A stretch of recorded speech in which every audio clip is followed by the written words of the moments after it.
Good morning. Good morning. I feel like busting loose right now.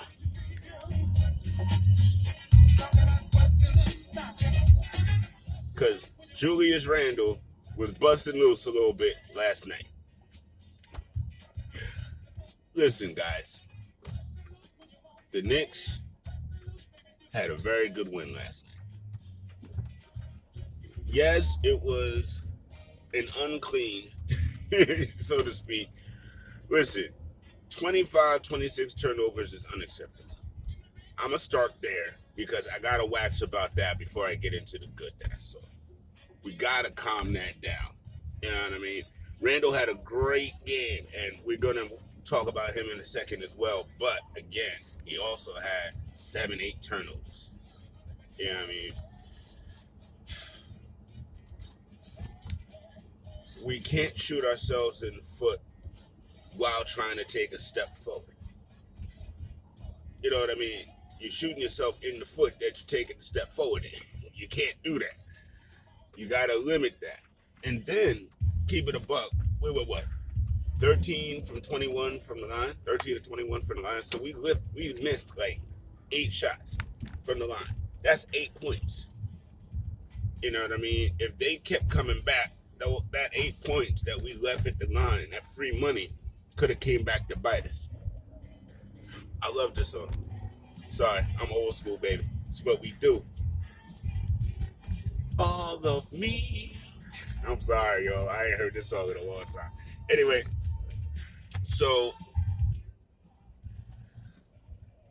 Elfrid Payton is a good playmaker. He's just not consistent with the scoring. But he's not tentative. Again, whether he's our long-term answer or not, as of right now, he's still doing what we need him to do to help us win, but we need him to do it more consistently. And, honestly, that and you're limiting his turnovers as well, and I'm fine with it, I mean, 12, 15 points from the point guards, from the starting point guard position, that's fine. You know what I mean? I want to see like 7 assists, though. Keep it a buck, give me at least 5 rebounds. And, I mean, for the most part, he's doing all of that. So again, it's not glamorous. He's not automatic or lights out and stuff. But he had a chance to shoot us in the foot last night, and he didn't. And I gotta keep all of that at the same temperament, if you can understand what I'm saying. RJ needs confidence. I think he's trying to manufacture it, but excuse me. And I saw this online earlier this morning on Twitter. Big shouts to Nick's Twitter. Yeah. The coaching staff needs to spend a bit more time drawing up plays for Barrett. Barrett isn't at a point where he could just flat out create his own shot just yet. I do believe that's coming. But as of right now, it's not there. So to get himself going, he needs to be a part of the offense early and often. I mean, honestly, he is, the face of the franchise. It's not necessarily Randall, even though Randall is having an outstanding year this year.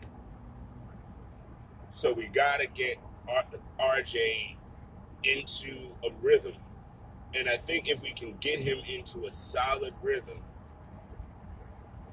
he'll do what he's supposed to do. And I'm not worried about it. Again, it's not that big of an issue right now, but I do think that they need to start putting plays together for RJ to get his scoring on. Let's see, what else? Mitch is having a hard time with Andre Drummond. But Andre Drummond is a big, strong man, so I understand that. And he actually was really, really good about his fouls last night. So again, Mitch to me is just continuing to make positive steps forward. And you love to see it. Here's a question, y'all. I might be polarizing. I don't really care. My man Frankie Smokes, the French Prince, his dribbling is getting a lot better. Again, everybody's see, but he's sensitive. Yes, yes. He could have taken cats off to dribble easily last night. Now, a year, 2 years ago, I would not have ever in my life suggested him do such a thing. but, but, dude, he's dribbling his tail off. He's just not attacking the rim with his dribble. If he could do that, and then, take that shot without thinking about it, he has less hesitation than he has had in the past, but there's still a little bit of hitch in his decision. There was a couple of times where the ball circulated, kicked out to him. He made a good pass, but perhaps you shoot that shot, young man. You know what I mean? But I'm saying they're all playing at such a different level from what we've seen in the past at all. I mean, the whole level of the team's defense and attention to details and learning to not quit on themselves and get down on themselves. Somebody was like, "Yo, what was Fizz doing here?" I don't know, because he had the same, if not similar, tools, and we was going 0-16 with that. We're 2-2, but it's the upside of 2-2. We played 3 quarters in the first game. We only played 2 quarters in the second game, and we lost those games.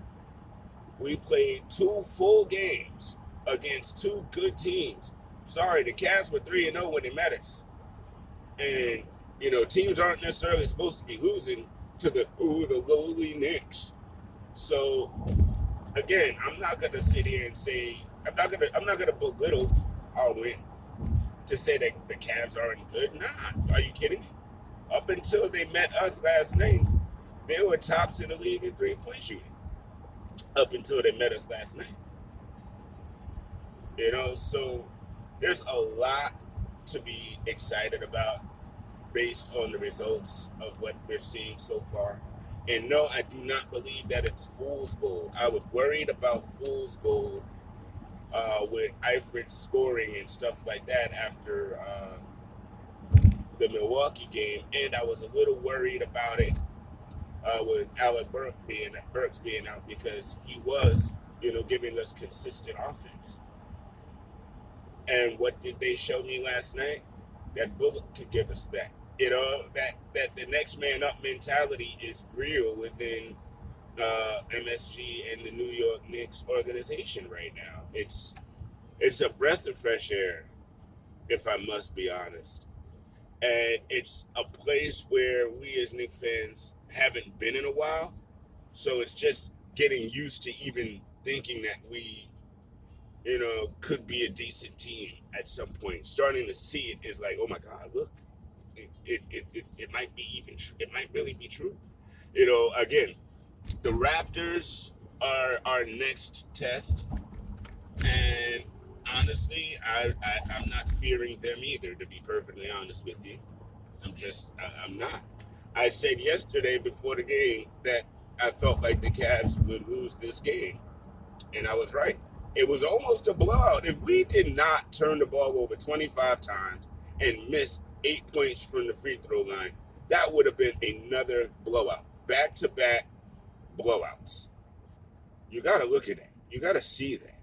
And blowouts with no superstar on the team.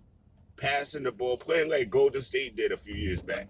Passing that ball, getting that rotation happening, looking for the open shot, not just the person. That is quality ball. That's quality basketball. And right now, that's what the New York Knicks are playing. It's kind of cool to see, but it's also a reality. I'm heading on into this work. As y'all can see, my little commute's been a little busier this morning than normal. But it is what it is. Tomorrow is New Year's Eve, guys. You know, you're hitting into that 2021. And when we get all our guys healthy, listen, support your Knicks. Support your Knicks. They're going to need it. Because it's not going to be all easy this season. There's going to be a lot of tough games, and we're going to end up having a few really tough losses. And the losses this year, I feel like they're going to hurt a little bit more because the team is playing with, like, their heart. So it's going to be a fun ride, guys. They're showing me that. Big shout to Tom Thibodeau. Big shout to the New York Knickerbockers team. You guys are kicking butt. And I did want to say this for anybody trying to say that the Bucks are not good. The Bucks eviscerated the Heat last night, like 145 to like 93, something like that. It was crazy.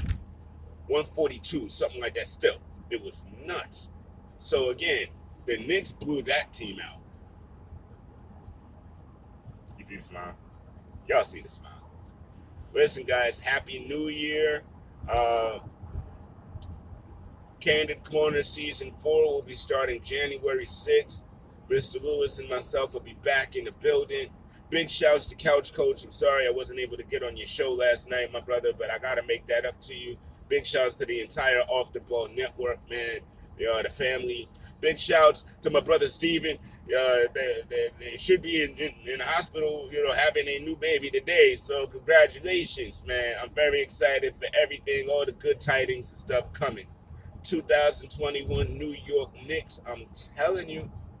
Oh, and big shouts to the super fan that had Patrick Ewing's knee braces. Yo, they had his knee pads. How do you have that, man? How do you have that? I mean, I know I'm a youngster as far as my collection is going, but god dog, y'all, you made me not even want to start. Big shouts, enough respect, dude, to the Knicks season ticket holders. Big shouts to Nick and Trey and Terry. Big shouts to Knicks Fan TV. Big shouts Off the Ball Network. Big shouts everybody out there. Knicks Twitter. Got mad love and respect. I will holler at y'all online. Peace.